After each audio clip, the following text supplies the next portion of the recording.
Hi guys, in this video we're going to talk about blood, tissue fluid and lymph. Three fluids that you need to be aware of, what they do, how they are formed. Well, especially in the case of tissue fluid, you need to know how it's formed and how lymph fluid is formed.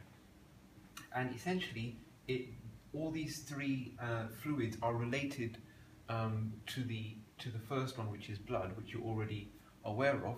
So let's talk about what's going on there. Now, what I've got here is just a diagram to show, a simplified version of what we're talking about in relation to blood and tissues. Okay, so blood is formed. Blood is formed or is constantly circulating. Cells within the blood die. They are reformed from other parts of the body, for example, bone marrow. Some lymphocytes come from the thymus gland, etc. So all the cells that kind of populate the blood come from different places. The nutrients in the blood, a lot of them come from the liver. But in the end, they end up in the blood and are being transported around. It's like, you can think of it as a tube network, just basically there to take something from one place to another. That's it. Okay? And just like on the tube, some things are getting on and some things are getting off. And that's what we're talking about here. Okay? So, what I've got here is your artery. So, the different layers that are in the artery, you'll already know about that. But the innermost layer, the endothelial cells, when they get to the tissues,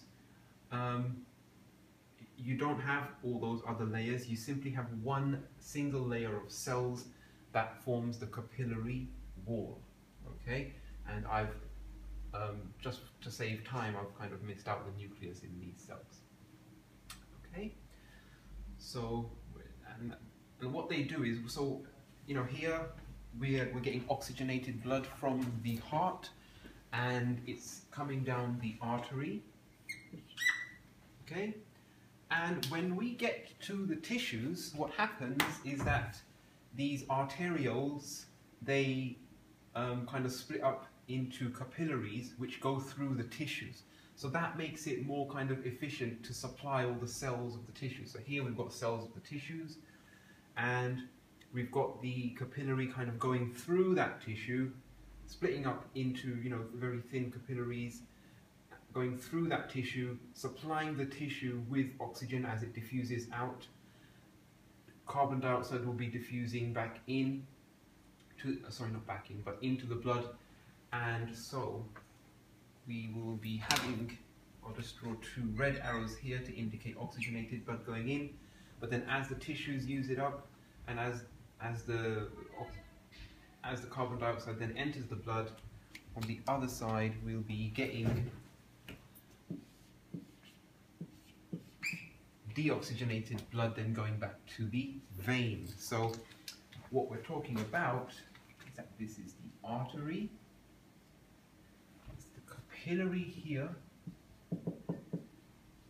okay, and the capillary is therefore the place at which all the exchange happens with the tissues, okay, and then it converges back into the vein or venule there, all right, and goes back to the heart,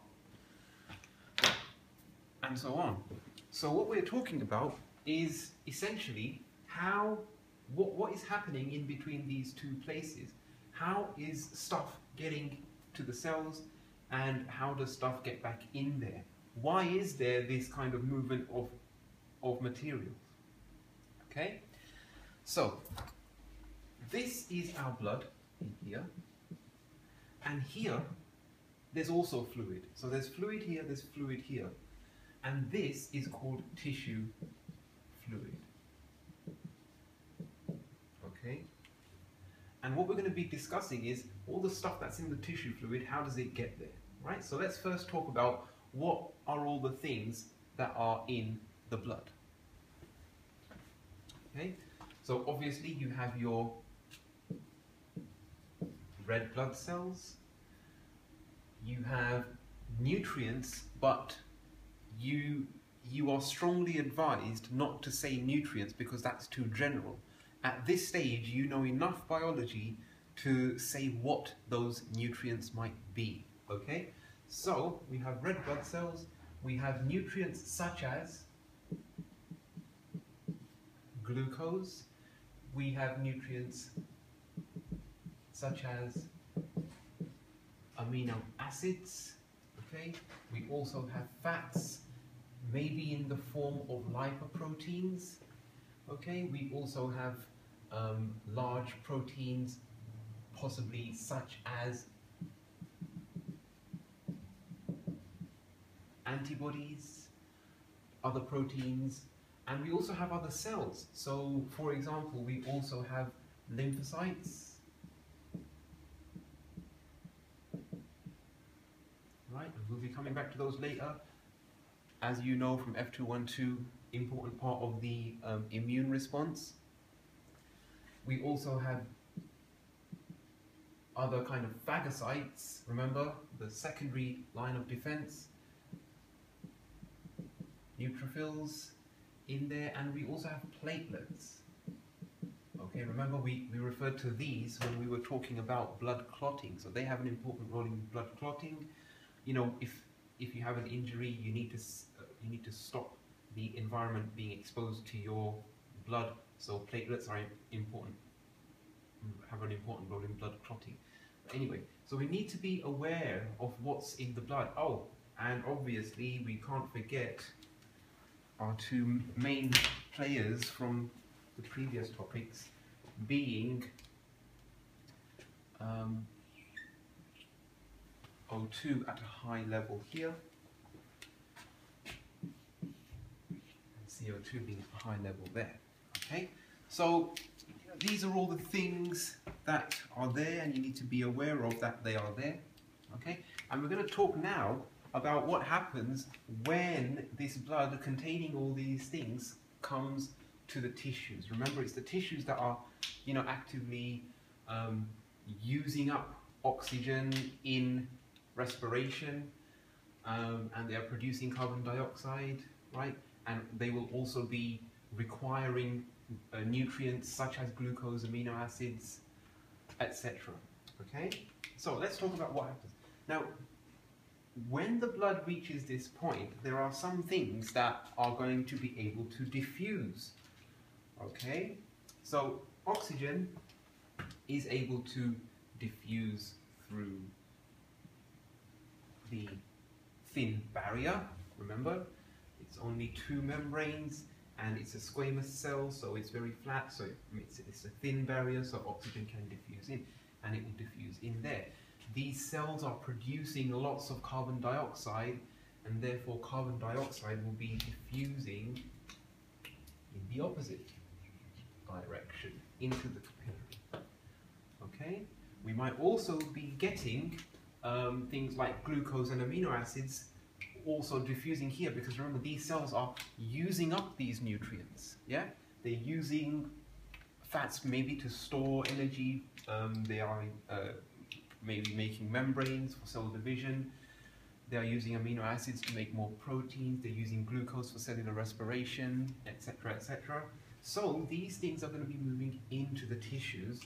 Now, in many cases, those molecules are too big to just kind of diffuse through the membranes. So what there might be happening are processes like facilitated diffusion. Okay, so I'll just make a note of that. Facilitated diffusion. Now what that means is they're still moving down the concentration gradient because there's lots of glucose and amino acids here, but because they're being used up here, there's a low amount of these things in the tissue fluid. So they'll be moving down the concentration gradient, but because they're too big to kind of just, you know, move through membranes without any resistance, by the lipids, etc. They are, the facilitated diffusion means that there are proteins in these membranes that kind of help transport these things across the membrane. Okay, so facilitated diffusion, but you might have already come across that. Facilitated diffusion, which is aided by proteins in the membranes, transport proteins. Okay, so not just straightforward diffusion. But some things, so these things are moving in, but some things are actually too big to move across. So our red blood cells, platelets, lymphocytes, neutrophils, all our cells are too big to move through, as well as large proteins such as antibodies, too big to move through. Okay, so they stay in the blood, in the circulation, right? So what we have is the movement of nutrients such as glucose, amino acids, and our gases such as oxygen and carbon dioxide. And also there is the movement of water, okay, which we cannot ignore, right? So there is the movement of water, which is kind of how the tissue fluid forms in the first place, okay? So all these cells are in a watery environment. That watery environment liquid is called the tissue fluid. Now what that means is things such as oxygen can easily be here, diffuse into there, still remain dissolved, and still then easily move into these cells. If these cells weren't in a watery environment surrounded by the tissue fluid, it would make getting these dissolved substances to these cells very difficult, as well as a host of other problems that I don't want to even go into.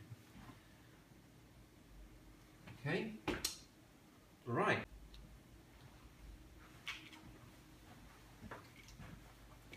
Right, guys, next we're going to talk about, we're talking in general terms about the formation of tissue fluid, what comes out, what goes back in terms of the nutrients and the gases involved. Okay, so in general terms, in terms of the big picture, it should make sense. But now we're going to talk a little bit more in detail about the formation of the tissue fluid, and what are the kind of finer points regarding how things are moving in and out, particularly in regards to water. Okay, so this tissue fluid is formed essentially because there's a net movement of water from there into there. But water is also moving back into the capillary. So what are the kind of magnitudes, what are the differences in these net movements of water that explains what's happening? So first thing, the blood that comes into the capillary here is under a high hydrostatic pressure. So there's two processes here.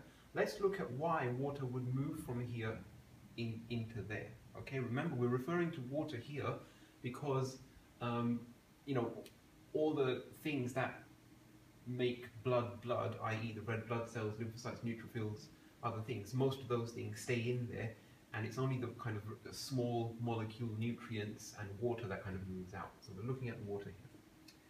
So water here is under high hydrostatic pressure. Okay, high hydrostatic pressure. Now because of that high hydrostatic pressure, why is it under high hydrostatic pressure? Because of the pumping of the heart. Yeah, so the heart is pumping the blood, and it's that pumping that is resulting in the high hydrostatic pressure. Okay, and because of that, water will be forced to move through these small gaps in the capillary wall. Okay, and that's because of the high hydrostatic pressure. So high pressure, water is kind of forced out. It's probably even going to be forced this way as well. Okay, that should make sense.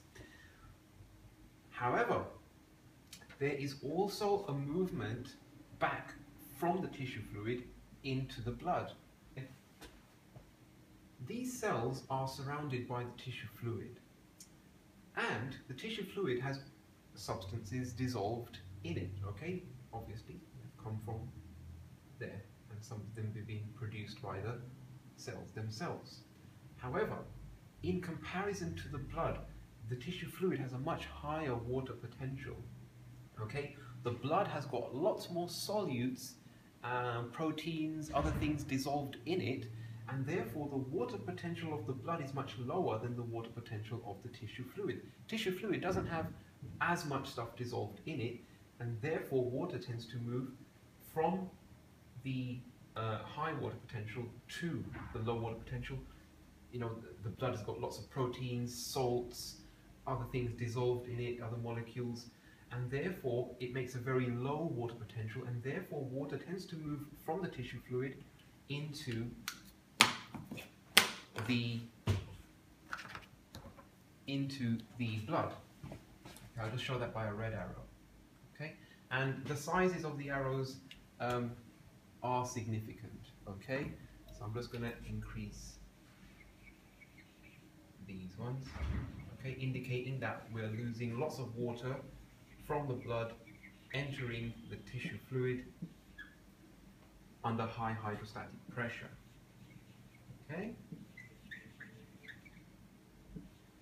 So there's two different aspects here. There's water movement because of high pressure, so that's a kind of more physical aspect to it. But there's also water movement by osmosis because of the differences in water potential. So that's a kind of more chemical aspect to it, right? So these two different things. Now, there's movement of there because of water potential. So I'll just put the kind of water potential sign here. That's a high water potential. That's a low water potential. Okay. Now, because we've lost so much water here, by the time the blood gets to this area, i.e. approaching the vein side or the venual end, by this time the hydrostatic pressure is quite low. Okay, we've lost a lot of water, and because of the reduction in volume, we're going to lose pressure. Also, the capillaries provide a bit of resistance themselves, so we get a kind of loss of pressure. And by this time, the loss of water due to hydrostatic pressure is now quite low. Okay? So the movement of water from the blood into the tissue fluid is now quite low. And you will see now that movement of water in the opposite direction due to osmosis is in comparison bigger than the movement out of the blood due to hydrostatic pressure. So let's just summarize. So let's just say here, by this time, hydrostatic pressure is now much lower. Okay? Maybe I just might make this a bit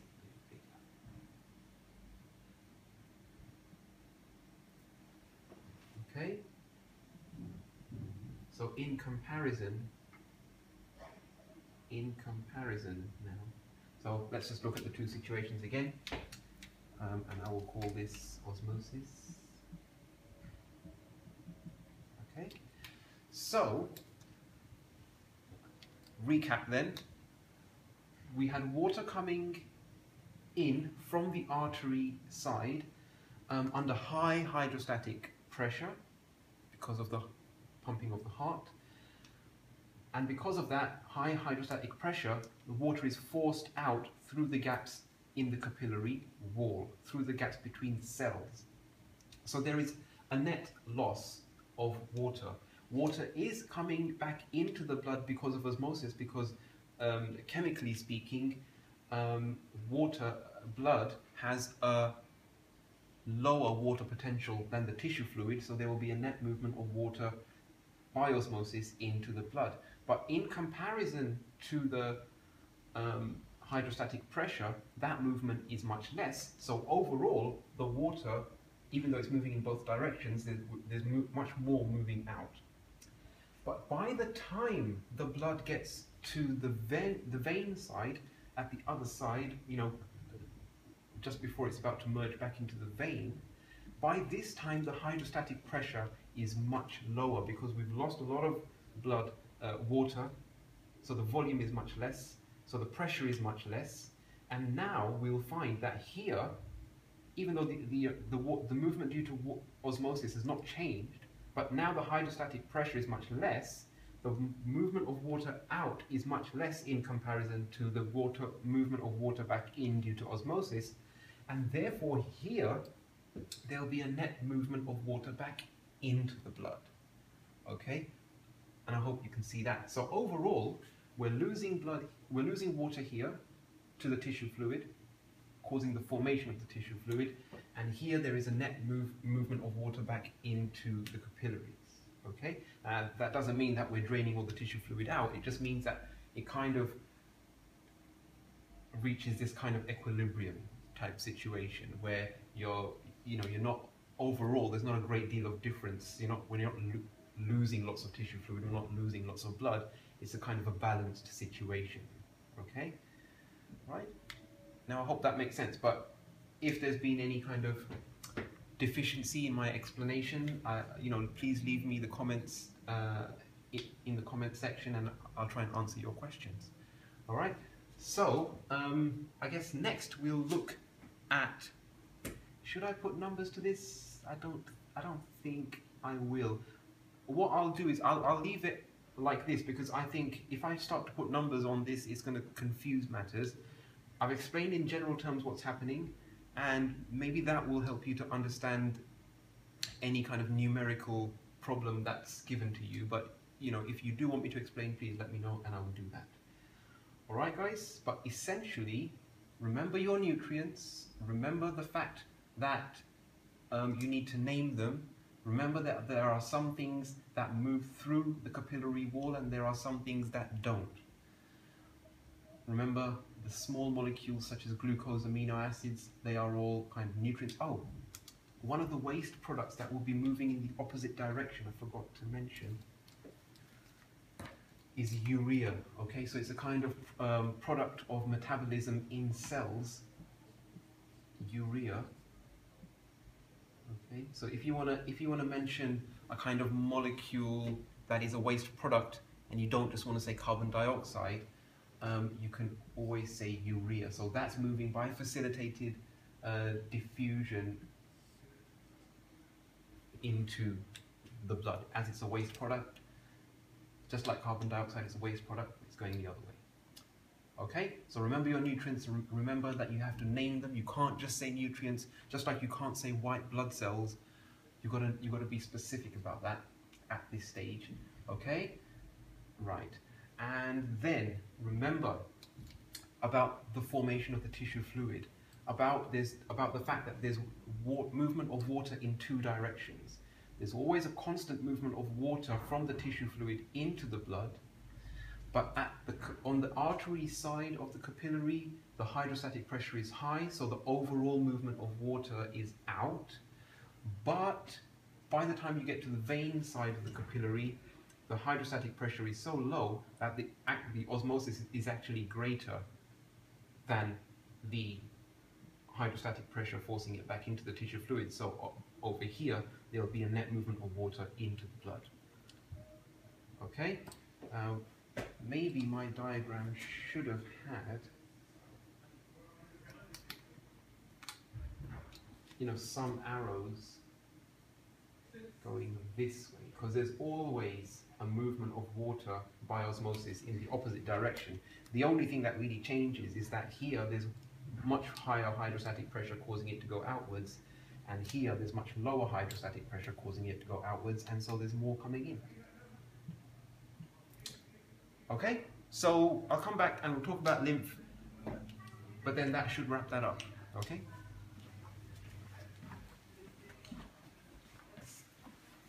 Right, guys, a quick word about the lymphatic system.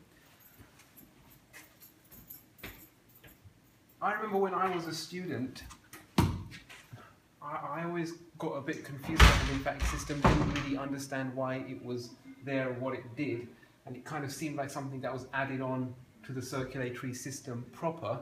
However, it does have a very important function, and I guess if you understand what that function is, it might just help you to kind of remember, you know, why it's important and why you need to know about it. Okay?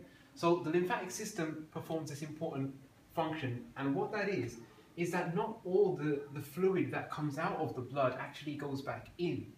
So over time, if this situation continued, there will be an increase in the tissue fluid with nowhere for it to go, and bodies would just swell up because of the water. So not all the fluid that comes out of the blood goes back in by the method that we talked about, and therefore we need a system to take all this excess fluid and do something with it. And what that system is the lymphatic system. It's a series of tubes that don't really go anywhere, but what they do is, they're kind of dead-end tubes. They have thin walls similar to capillaries, and what they do is all the excess fluid that goes out and all the kind of excess waste products and stuff that's left over from the tissue fluid that the cells are not using, all this stuff kind of accumulates into the lymphatic vessels. Okay, so all this tissue fluid around here that didn't go into or back into the blood, it goes into the lymphatic vessels. Okay, and what that means is this fluid doesn't build up in the tissues and carry on increasing and increasing. Any excess fluid is kind of going into the lymphatic vessels, and this is an important bit. The lymphatic vessels eventually converge into, and all this lymphatic fluid, or lymph as it's called, lymph, ends up rejoining the blood circulation in the vein. Okay, and that allows proper kind of circulation. So any excess fluid that was here, we have to account for that. Where does it go? Any excess fluid ends up in the lymph vessels, the lymph, and when it's in the lymph vessels, this fluid is called lymph, and the lymph eventually makes its way to the vein. Okay, and in that way it rejoins the circulation of the body, and we begin again. Okay, so just a few points about lymph. It is very high in lymphocytes. Okay, so there's a large number of lymphocytes here, because the tissue fluid is going to have pathogens, things that haven't made their way yet into the cells, bacteria, pathogens, things like that. They make their way into the lymph, and that is where, bang, they get hit by the cells of our immune system. Okay, and there are specialized bits of the lymphatic system that do this job called lymph nodes, where many vessels might converge together. And in these lymph nodes, we've got lots of lymphocytes, T lymphocytes, B lymphocytes, and it's here where if there's any pathogens here, they really don't stand a chance. Okay, so I guess it's a kind of, it's a good way to kind of channel all this fluid through. So if there are bacteria and pathogens in our body that have made it in, eventually they kind of get channeled into the lymphatic system, and when they hit these lymph nodes, bang, all right, T and B cells recognizing their antigens, starting the active immune response and producing antibodies, etc. Okay, so lymphatic system, kind of called that from having lots of lymphocytes there.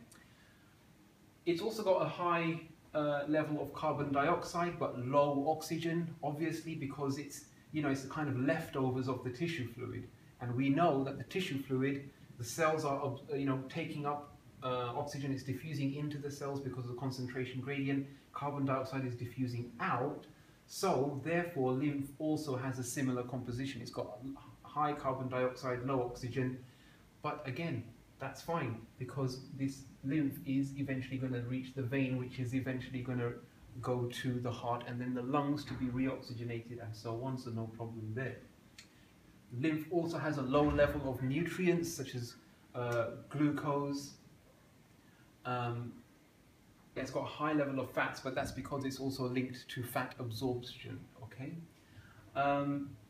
Yeah, so high number of lymphocytes, but low levels of nutrients such as glucose, high levels of carbon dioxide, but low levels of oxygen, high number or high amounts of fats because of its role in fat absorption.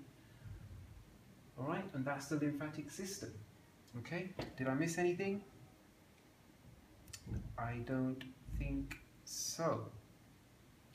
Right, and that's the lymphatic system. So if you have any questions about this, please leave them in the comment section and I will address it whenever I can. But I hope that kind of puts everything in context. Okay? Right. Okay then.